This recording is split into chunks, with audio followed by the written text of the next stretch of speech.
Hello to everyone. Now students, in continuity with the previous topic related to the chapter magnetic effect of current, we have next topic force acting on a current carrying conductor placed in uniform magnetic field. Clear? Means आपने क्या करना है, current carrying conductor लेना है just like is a metal और उसमें से current flow कर रहा है, आपने उसे मैग्नेटिक फील्ड में प्लेस करना है and then you have to find out the force acting on it. Clear? तो देखिए इसके लिए मैं क्या कंसीडर करता हूं, ये मैंने यहां पे ये इस टाइप से कंडक्टर कंसीडर किया. दिस इज कंडक्टर जिसका लेंथ कितना है L और एरिया ऑफ क्रॉस सेक्शन कितना है A. क्लियर? और इसमें से क्या कर रहा है, I अमाउंट का करंट फ्लो कर रहा है. अगर I अमाउंट का करंट इस डायरेक्शन में फ्लो कर रहा है देन जो इलेक्ट्रॉन्स की ड्रिफ्ट वेलोसिटी होगी वो अपोजिट डायरेक्शन में होगी, बिकॉज वी नो दैट कि करंट जिस डायरेक्शन में फ्लो करता है इलेक्ट्रॉन्स उससे अपोजिट डायरेक्शन में फ्लो करेंगे. क्लियर?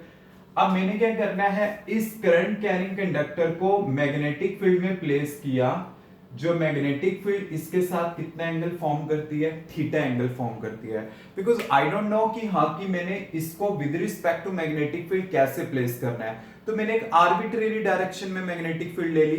तो मैग्नेटिक फील्ड को मैंने यहाँ पे अप्लाई किया है, करंट इसमें ऐसे फ्लो कर रहा है तो आपके पास ये एंगल कितना फॉर्म हो रहा है, थीटा फॉर्म हो रहा है. Now we have to find out the force acting on this conductor. सबसे पहले कॉन्सेप्ट वाइज कि इसके ऊपर फोर्स क्यों एक्ट करेगी वो चीज हमने देखनी है. देखो फोर्स एक्ट कराने का एक सिंपल सा कंडीशन होता है क्या, कि दो मैग्नेटिक फील्ड का होना चाहिए.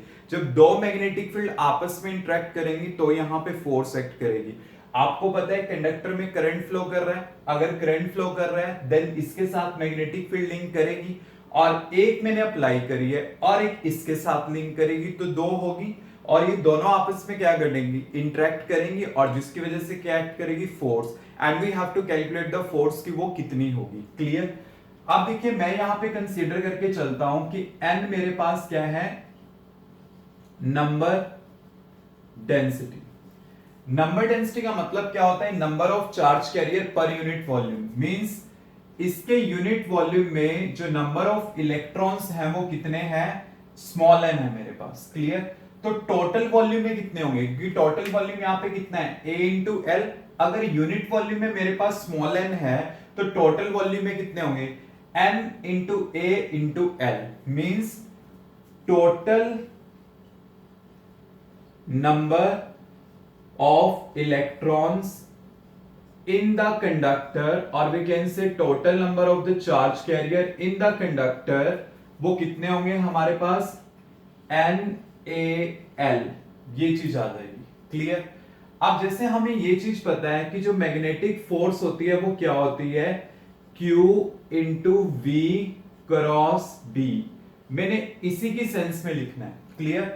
मैं एक इलेक्ट्रॉन के ऊपर फोर्स ले रहा हूं स्मॉल f, चार्ज क्या होगा -c और वेलोसिटी क्या है vd, drift speed cross b.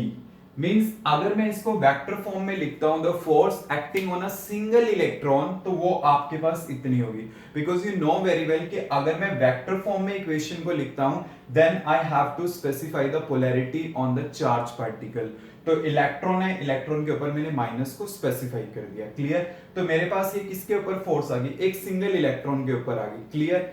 अब देखिए एक सिंगल इलेक्ट्रॉन के ऊपर फोर्स है ये, तो टोटल कंडक्टर के ऊपर कितनी होगी, क्योंकि टोटल नंबर इतने हैं कंडक्टर में तो उसके अकॉर्डिंगली क्या होगी. मींस जो आपके पास नेट फोर्स आएगी ऑन द कंडक्टर वो कितनी आ जाएगी, capital F equal to minus NaL. ये मैंने पुट किया यहां पे E VD cross D. Clear? तो मेरे पास ये क्या आ गई, total force acting on the conductor. अब मैंने क्या करना है, इस रिलेशन को थोड़ा मॉडिफाइड करना है. वो मैं कैसे कर सकता हूं, मुझे पता है कि I मेरे पास क्या होता है, इक्वल टू NEA VD. क्लियर? ये सेकेंड यूनिट में करंट इलेक्ट्रिसिटी में रिलेशन आता है between the current and drift velocity. अब देखिए हमने क्या करना है, यहां पे सब्स्टिट्यूशन करनी है, मॉडिफाइड करना है इस इक्वेशन को इसके थ्रू.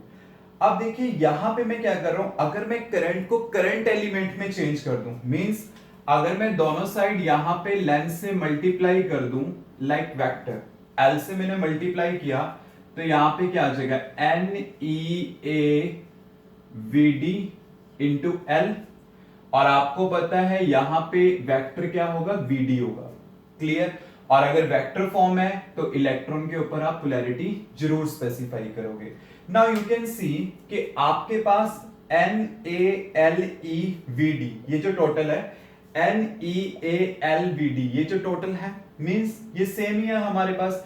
मींस इस टोटल का वैल्यू मैं क्या सब्स्टिट्यूट कर सकता हूं, आई इंटू एल, तो मैं सब्स्टिट्यूट कर दूंगा, तो एफ मेरे पास क्या आ जाएगा, आई एल क्रॉस बी, ये एक्सप्रेशन आ जाएगा। मींस जो फोर्स एक्ट करेगी on the current carrying conductor placed in the uniform magnetic field, वो कितनी एक्ट करेगी, F equal to I L cross B, इतनी एक्ट करेगी। क्लियर। अगर देखिए मैं इसे सिंपल फॉर्म में लिखता हूं तो मैं इसको कैसे लिख सकता हूं, मैग्नीट्यूड फॉर्म में I L B sine theta, and in the most precise form B I L sine theta.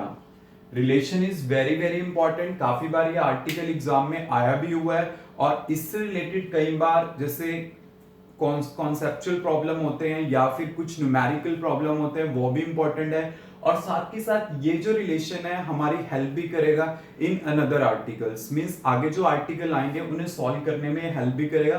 तो हमें ये रिलेशन अच्छे से लर्न करनी है, F equal to B I L sine theta, तो ये मेरे पास क्या आ जाएगी, फोर्स आ जाएगी।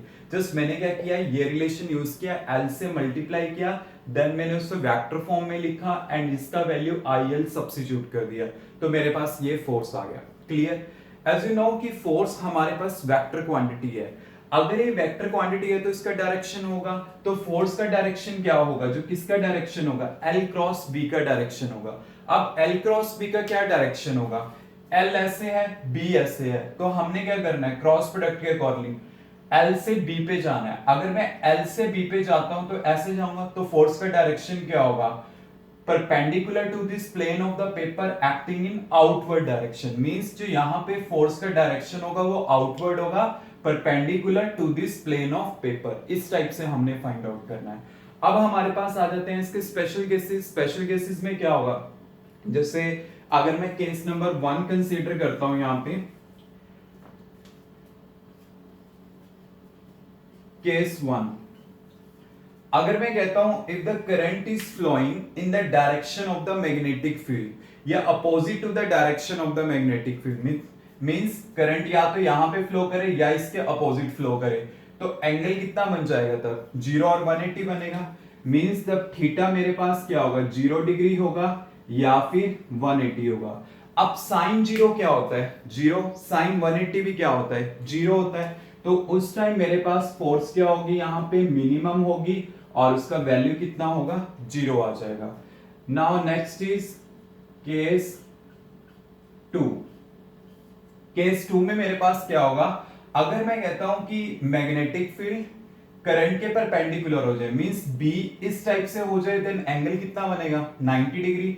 या फिर मैं ये कह दूं कि करंट जो फ्लो कर रहा है perpendicular to the direction of magnetic field है, तो अगर वो परपेंडिकुलर है तो थीटा क्या होगा, 90 डिग्री होगा, तो साइन 90 कितना होता है, 1, और उस टाइम के लिए फोर्स क्या होगी, मैक्सिमम एक्ट करेगी, तो हमारे पास क्या आ जाएगा, BIL, ये हमारे पास आंसर आ जाएगा। क्लियर। तो देखिए आपके पास क्या है, F equal to BIL sine theta, ये फाइनल एक्सप्रेशन है and these are the cases, और केसेस अगर पूछे आते हैं then you have to do, otherwise there is no need of these type of cases to do in the paper, you have to just solve your article। clear।